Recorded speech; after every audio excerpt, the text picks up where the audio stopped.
got Islander, man. You're in Memphis.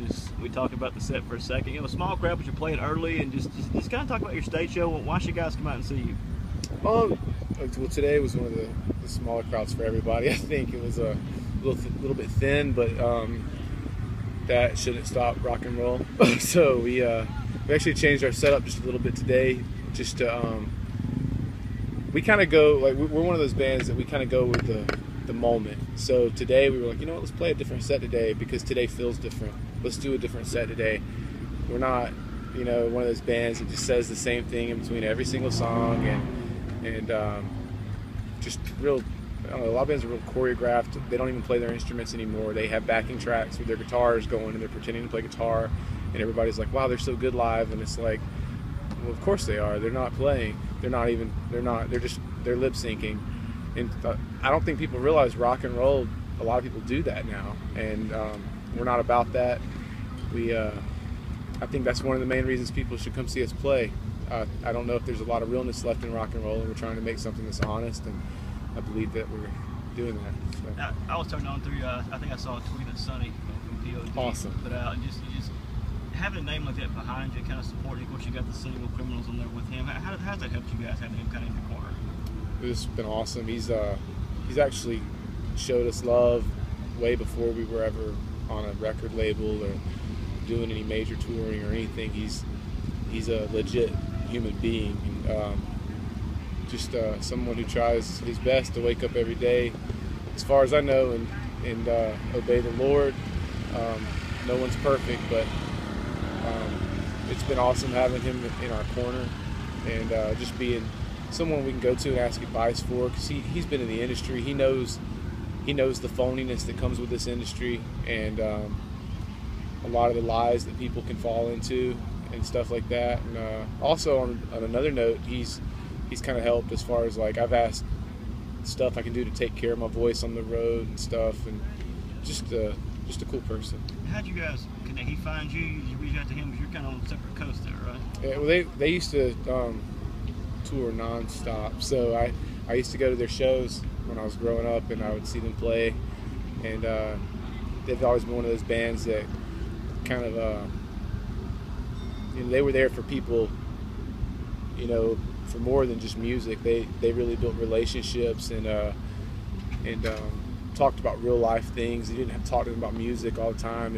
You know, to talk to them about what's going on in my life and just ask them to pray for me or anything like that. And they were always one of those kind of bands. So just growing up, going to their shows, going out to eat afterwards or something, like, or before a show or something, just build a friendship with those guys. And we actually recorded like a more DIY hardcore song with Sonny before we were ever signed, a lot of people don't know about, and shot like a real cheap do-it-yourself music video, and just, you know, something fun. And then we actually, once we got signed and got to actually go in the studio and make a record the right way, we wanted him to come in on the song Criminals, because once we were writing it, we were like, man, he would sound perfect on this. This is more up his alley, and you know, I don't know. That's kind of what happened with that. Yeah, you guys, you label yourself a Christian band, or you're Christians in a band. What's that label turned to these days? I'm actually the only Christian in the band.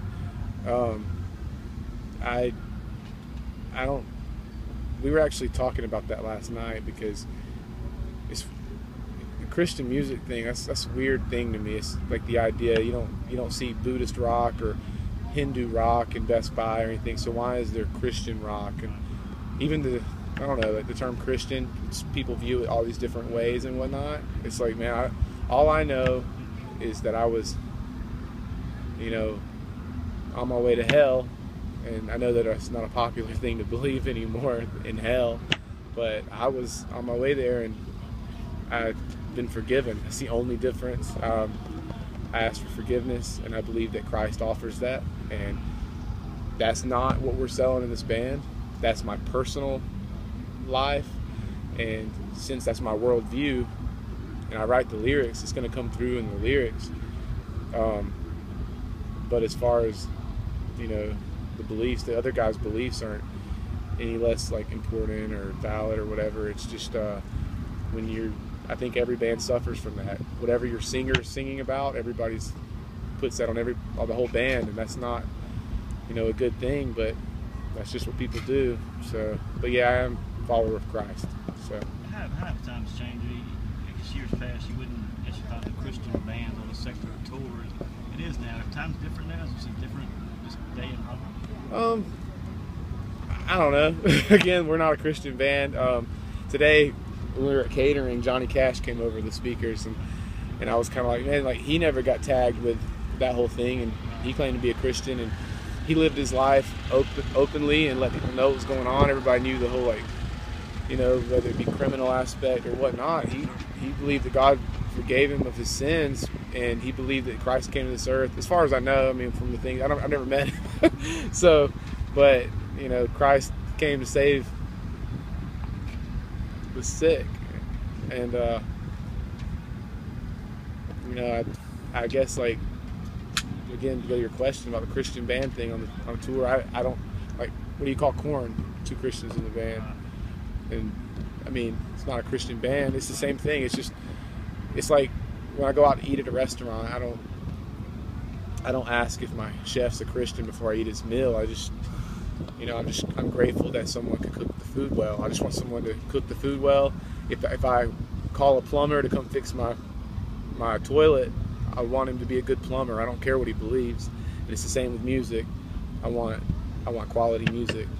So, and the stuff I listen to, there's one of them right there. That's one of those Christians. He's a liar. You kind of said on stage that this is your livelihood and something in rock and roll's got to change. What do you mean with that? It's a thin crowd, and rock and roll it used to be on up here, and rock and roll stopped being dangerous. There's no more MTV to support music in general, but like rock and roll, you're not seeing it used on movies, on TV shows as much or anything, and it's like it's kind of being deleted because, in my opinion, rock and roll has lost this, you know, it's lost the dangerous aspect. There's nobody saying anything anymore. Everybody's just kind of playing these loud riffs and screaming all over the place. And like going back to the Johnny Cash thing, if somebody's saying something, Bob Dylan, he was saying something.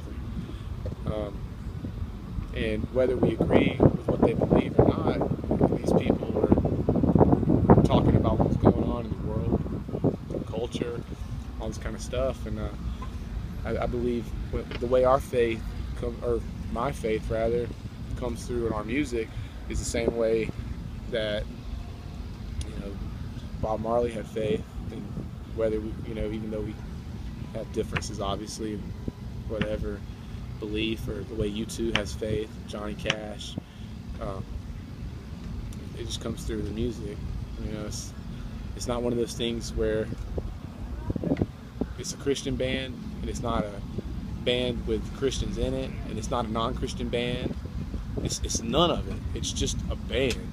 And people are always like, well, what kind of band is it? And it's like, when you get in a swimming pool with your friends, you're just a bunch of friends in the swimming pool. You're not a bunch. I don't know, it's like that. So when we're on stage, just look at us like we're in a swimming pool together.